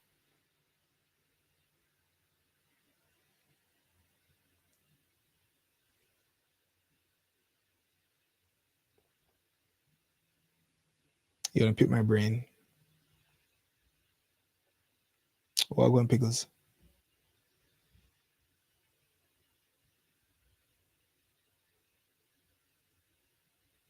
What else is there?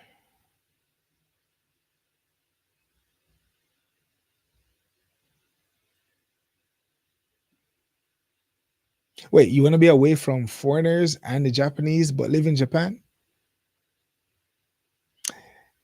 I don't know. Well, you could go in the boonies and maybe live in some forest or something, but I don't know.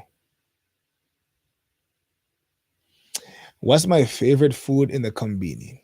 Really good question, actually. That's actually, hmm, that's a good question. Maybe I should do a video about that on the vlog channel about just my favorite food in Japan overall. I don't know. There's so much, so many.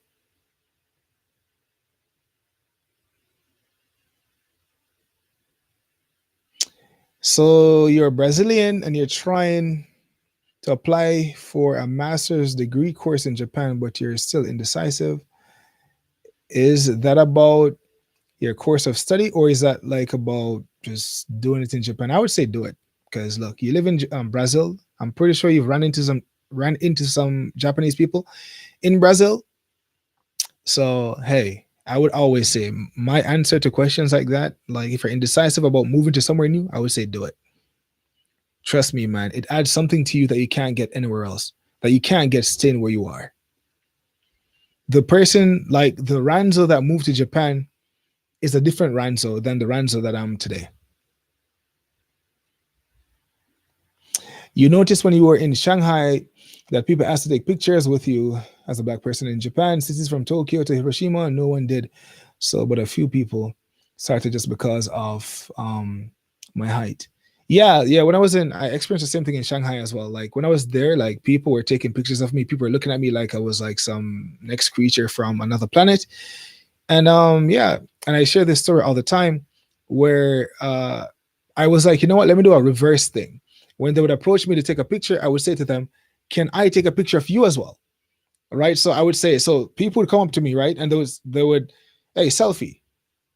They want to take a picture. So I'm like, okay, whatever. I'm like, I'm on the internet. People see my face. Why? What's the difference? I don't know, whatever. Take a picture. And then I would say, well, hold up, don't move. My turn, my turn. Take up my phone and they're like, nah. They don't want to, it's like you can see the resistance. Right? They're a bit reluctant to do it, but I still force them to do it. I'm like, hey, take a picture, smile. Smile. And then I take a picture. So I do have this some pictures on my phone from China of these random Chinese people that I took their pictures because they took mine. So yeah, it's definitely something in that you'll experience in China. Yeah, where am I? Where am I? Where am I? Where am I? This jumped again.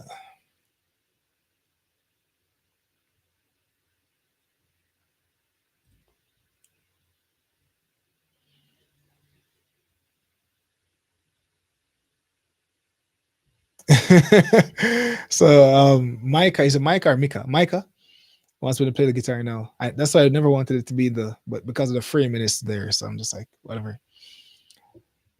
Um,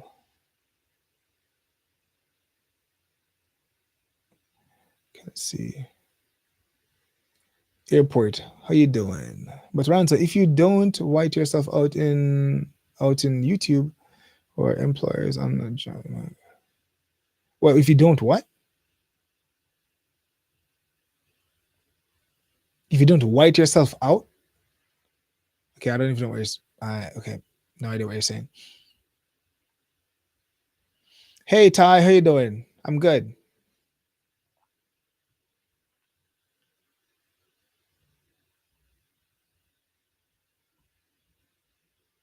Yeah, Tokyo is pretty cool.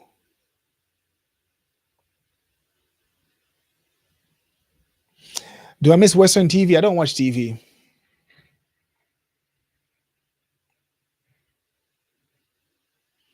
So you're nominating someone for an interview. Hey, why not? You miss ramen. Oh snap! You know what happened? When I went to Jamaica, oh maybe I did a video actually. I don't know if you guys want to see it. I'll put it on the vlog channel, I think. Um I brought my family to this Japanese restaurant. It was hilarious, okay?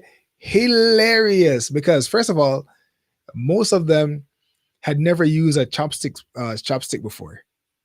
And my younger brother, he was he had some hilarious commentary hilarious commentary. The dude gave up eventually and got got a fork. But I think I will release that video because it's hilarious. Man. Let's see. What's this?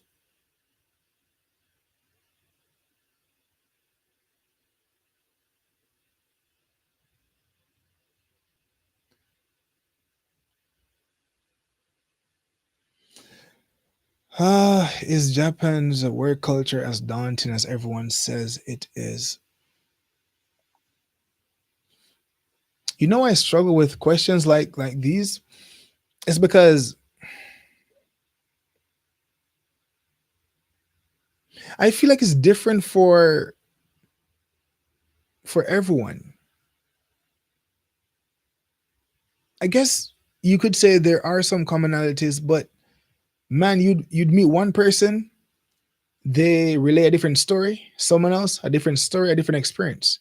So yeah, I don't know. Some like for some people it is daunting, and for others it isn't.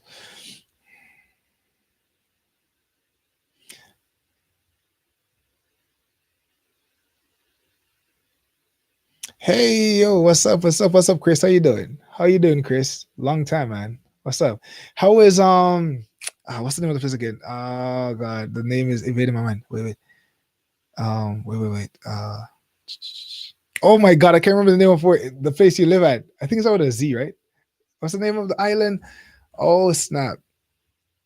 I can't believe it. It's not in my head. I gotta like go back to the video. Oh. What's the name of the island again? Okay, you know what? I'm not gonna. Okay, I gotta find it. Wait. Can't believe it.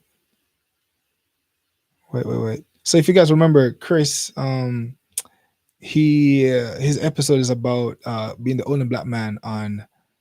What's the name of the island? Darn it, it's evading my mind. I gotta find it. I'm not gonna move on until I find it. Hold up. What's the name of it? Where is it?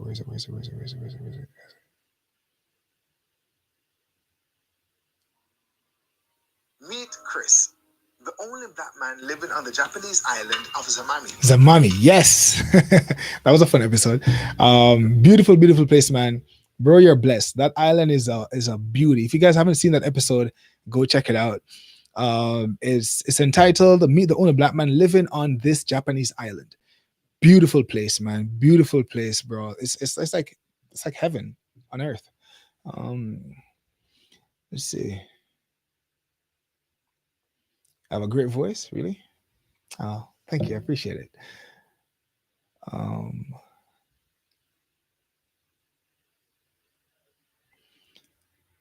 I miss you. Oh, this guy's crying. Oh man. You know what? It's funny. Look, so many people started messaging me. All of a sudden, I'm like, okay, like, why are people messaging me? Like, people just be messaging me and DMing me on social media, asking me, "Are you okay?" and stuff like that. I appreciate it though that you guys care. I appreciate it. You know, I appreciate it. Because you never know, when someone is online, you never know. Hey, who knows?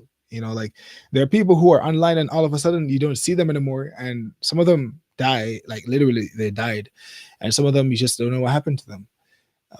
But yeah, so I'm like, okay, I gotta do a video or something, gotta do a live stream. I got some videos. Maybe tomorrow I'm gonna release a new episode, or maybe another video instead of an episode, but we'll see. But yeah, I'm like, okay, I gotta say something now because you guys are a bit worried about me, but I'm good. Like after whole Jamaica episode and all that, yeah, I'm back. So you got the Japanese passport, cool. Do you know Vietnam? I do know Vietnam, and I do like Vietnam. Vietnam has some beautiful places, and I gotta say one of the most attractive things about Vietnam for me is just how cheap. Oh, people are offended by that word. I don't get it. How affordable and inexpensive it is. It's like when you go to Vietnam, you can really enjoy yourself because sometimes when you travel, like if you travel, I guess one of the biggest things is, like what can you afford when you go to a new place, right? Accommodation is very, very inexpensive. Food, really good food as well, is inexpensive. Going to some beautiful places, inexpensive. Transportation, inexpensive. The people that I've met so far were cool in Vietnam, so I really like Vietnam. It's actually a pretty chill place, actually.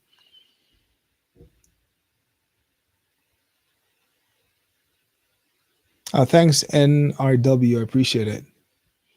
I appreciate it.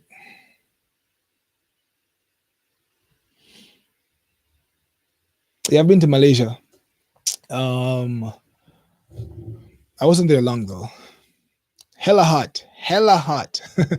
Come on, what's this? Hey, I have a question, man. I will get my computer engineering degree in about a year. How could I go about getting a job with a Japanese company? I'm American. That's not very challenging. A lot of times, people would ask stuff that is straightforward. It's not that hard. I know sometimes it might seem a bit daunting, right? Just like, how do you do it? But if you have a computer engineering degree, I would also say, like, spend the next year studying Japanese. Hopefully you have a minor in Japanese potentially, or at least maybe you're studying Japanese in some capacity. 1 year's You can do a lot in 1 year if you're really serious about it. So I would say, study Japanese as while you're finishing up your degree, and then go online as well and just search for engineering jobs in Japan, and you can apply. Pretty straightforward. Like, it's not that hard. Um, right? So you can do it. I miss Japan 7-Eleven. Oh, stop! It jumped again.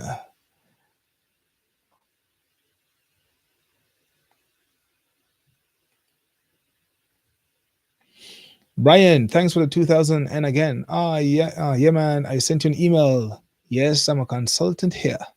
I signed a 30-month contract. I was able to negotiate my contract to where I live an amazing lifestyle here, and I get to experience a lot. Bro, listen, if you are in Okinawa, it's one of my favorite places in Japan.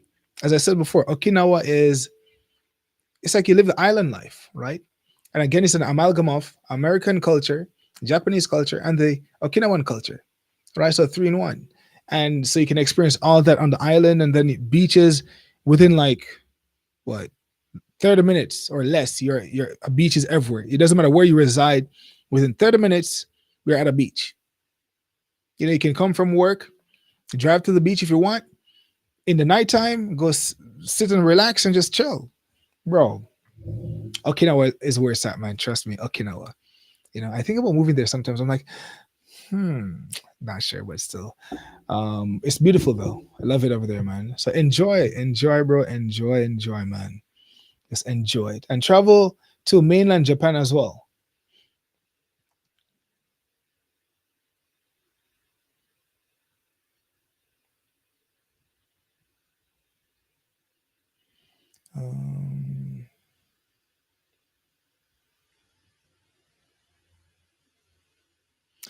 Um, good day, sir. I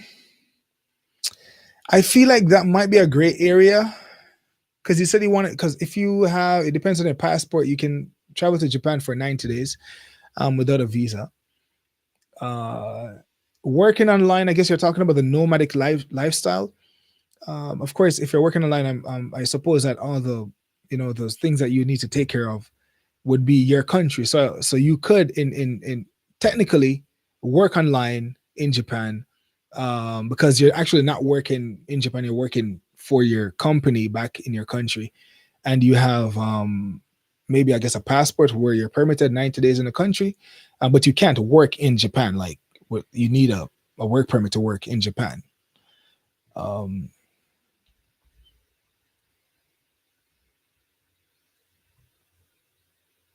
when is the next video drop in? Is Ranzo? Maybe tomorrow for sure.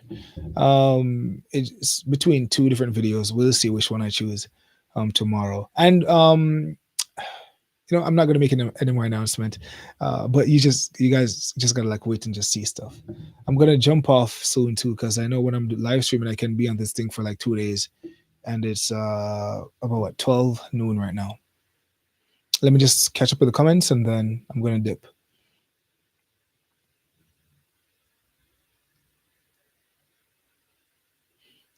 I live in Tokyo. Um,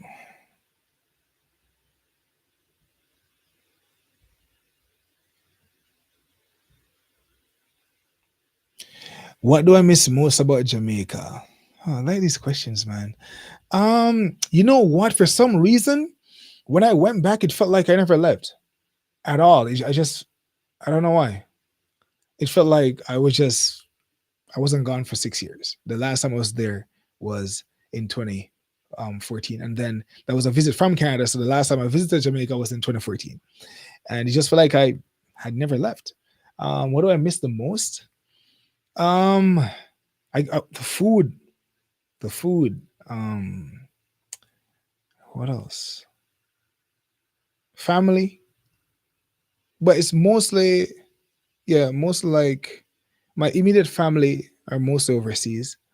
But family are still there. I think the food is a big thing.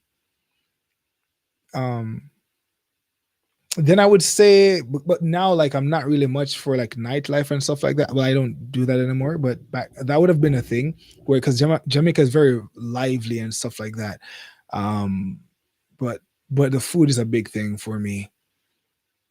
But it's funny because when I came back to Japan, believe it or not, when I came back to Japan, I was like, snap, I missed this place. However, while I was in Jamaica, I never missed Japan. But when I came back to Japan, I'm like, snap, I missed Japan. You know, I was there for a bit. I was in Jamaica for a bit, right? So I was like, I'm like, man, I was like, man, I do miss, I miss Japan. And I never felt that till I came back to the country. But in when I went to Jamaica, it was just like a continuation of my journey. But then coming back here, I was like, snap. I was looking around. I'm like, oh yep, Japanese signs everywhere. Yep, this is Japan. All these things are different. Yep, yep. I see the difference. Cool. Mhm. A lot of countries can learn from Japan, man. A lot of countries. I think there are things that a lot of societies can learn from another society. And I think one reason why Japan is the way it is because of the culture. To be, if I'm being honest, like if you think about it, you know, you will go to you would go to a country and you will see how the people live and how the country is, and then you'll go somewhere else and you see how the people live and how the country is, and then you realize that it's because of the culture why this place is the way it is largely. And you know, sometimes you might wanna, you know, maybe preserve that experience in a sense, right? Just like whatever it is that causes this place to be this way, you don't it's the culture, right? You want to keep it like that because the good stuff. And then some, this is the thing about life, uh it's certain things you can't, you know, sometimes you want to maybe try to remove the cons or remove the negative aspects of an experience or something, but it's like some of the negative aspects that we perceive as negative is connected to the positive things as well. So it's almost like when someone is doing a surgery and you can't really do the surgery because if you do the surgery you might kill the person because you're going to remove this part that's, you know, like the illness or whatever it is, and then but at the same time you're going to damage something else, so the person might still die because it's like, yo, listen, it's better if, I guess an example would be, I have a relative that is living with a gunshot wound, like a gunshot in inside of him, and it's like it was inoperable because they couldn't operate on him because if they took it out then he would have died. So it's like, you know, sometimes you got to just I guess that's a really really bad example. That's a really bad example, but you know, it's like in certain cultures and certain places, like the good, you got to take the good with the bad because the good cannot exist without the bad. You know, so I feel like certain things in Japan might be like that, and maybe in other countries as well. It might be this. It might be true for most countries.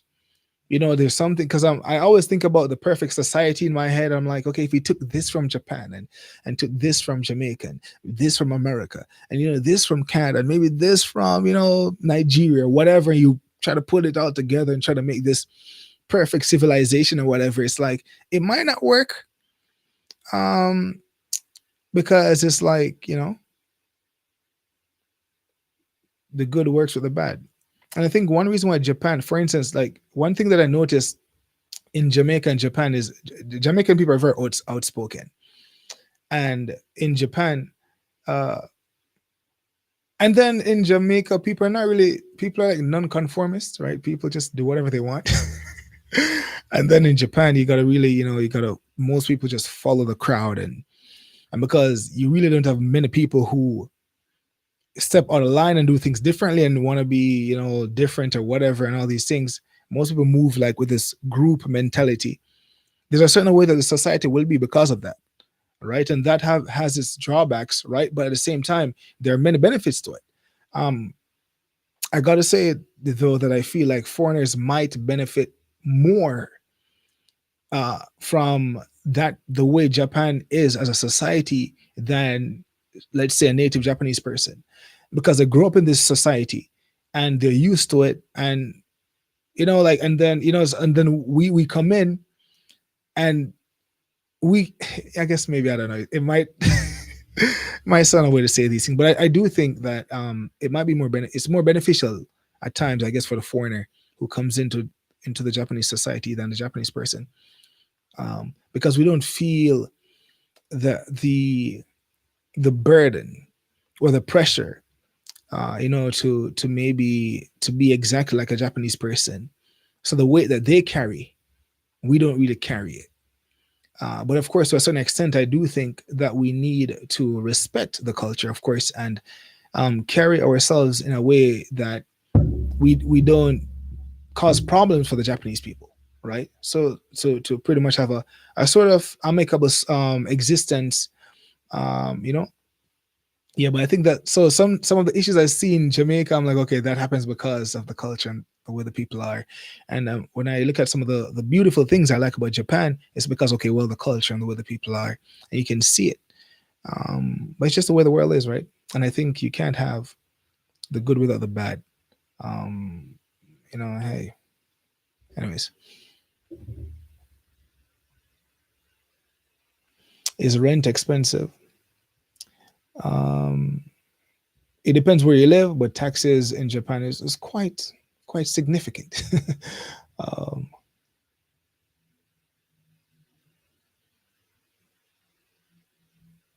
um, Crusher Jones, I appreciate it. Hello from LA. One thing I was planning, and you guys knew about it because we were doing. I did the poll, and I was talking about it. It was like a meetup in the states. Ain't gonna happen, right? COVID-19 just came, so no more meetup. I was tempted to just let you guys know I was in Atlanta, but because that was one of um the cities. What was it? Was Georgia, was what was it? It was Georgia. Was that on the list? I don't remember. Maybe. Anyways, but maybe one day in the future. I don't know when though. Are the universities also in Japanese? No, you have some courses that are in English in Japan. Take care, Melinda. Thanks for coming on. Okay, where am I? Okay, let's see if I can just rush to the rest. You want to live in Japan and become a pilot? That's cool. Go after it. Why not?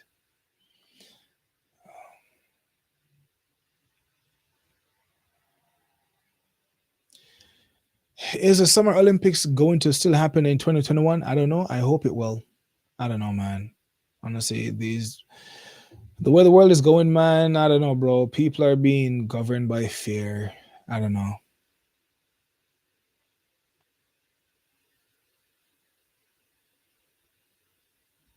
Mighty Savage, no, I don't. Mada. Not yet. That's what that means. I just want to thank you. What's this? Your stuff is amazing. You're a great storyteller, and the diversity of Japanese life is often not covered. Yeah, I appreciate it, man. I hope to get better.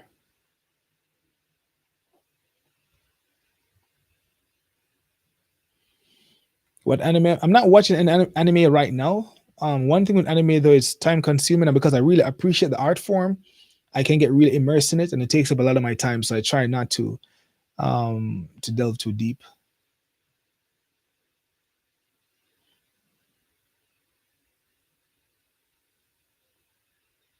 Hey, Ivy, I'm good. I'm good. I'm doing good.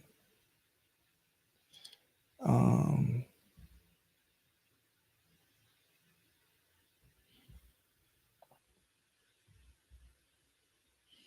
Oh, you know what I did? Yeah, I've never used those squat toilets in Japan before. I hope I never I never have to use those. I was in when I was doing um the Japan tour. I was driving through Japan, this road trip. And we went to a temple. Oh, and that should have been the episode number 4 actually. So I released that at some point. We went to this temple in the mountains, and we went to the washroom. And when I walked in initially, I saw the squatter. I'm like, oh my god, no! Where was this? I think it was in Shizuoka. And I went, I was like, no. But then there was a Western toilet next to it. So I'm like, thank God. Cause bro, I'm not about that life, dude.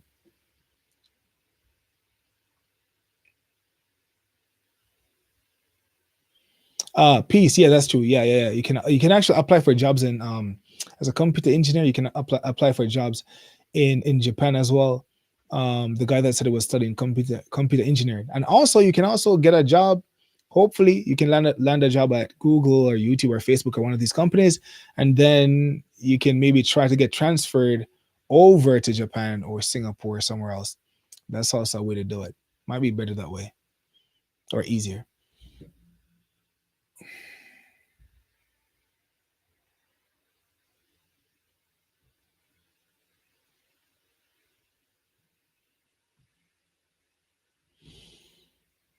Um,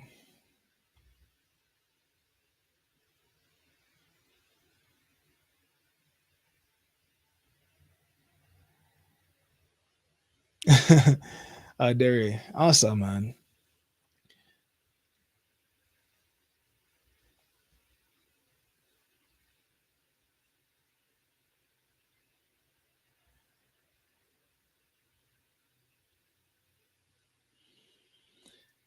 You know what? That's actually a good question. Life eternal. Has the suicide rate gone down in Japan due to quarantine? No idea, but it would be good to you know what? Yeah, it would be good to know. I've heard that in some places things like that is going up.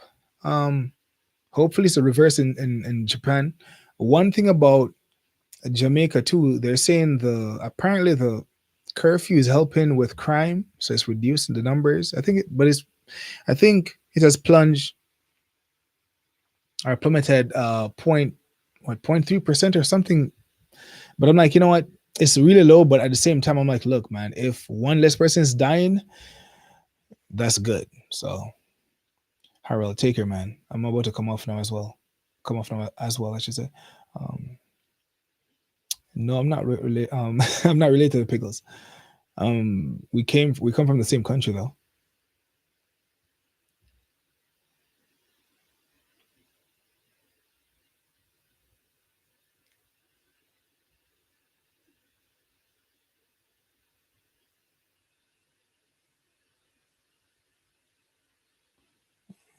Let's see.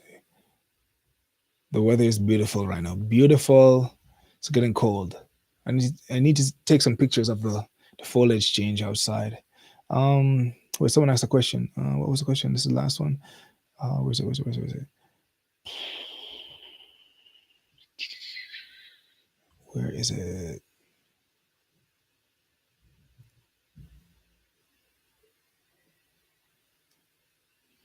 Oh yeah, the crime rate in Jamaica is pretty high. I would say it's a culture. Where's the question? Someone okay. As a black man, what's your biggest fear down in Japan?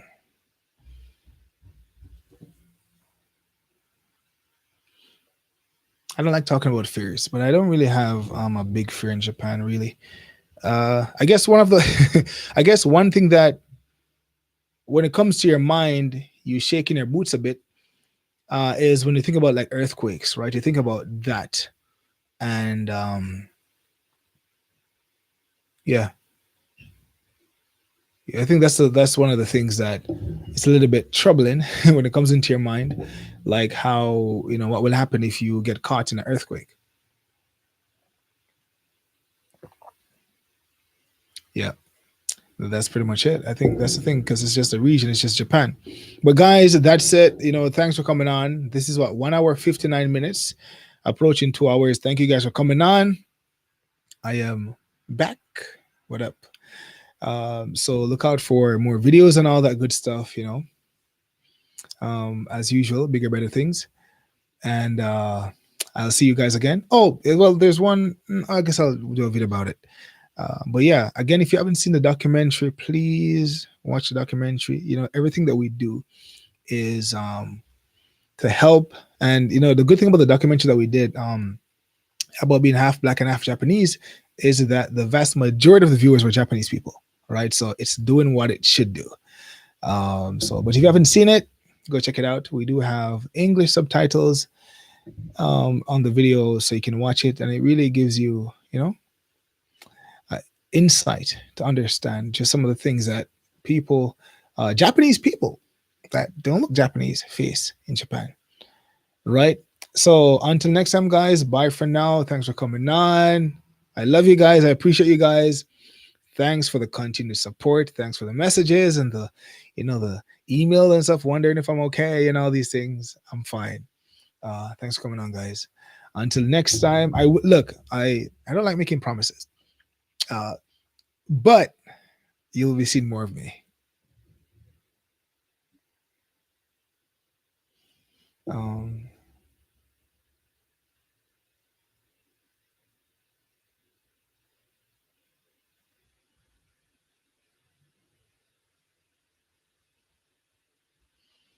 yeah, yeah, those videos take a while to do.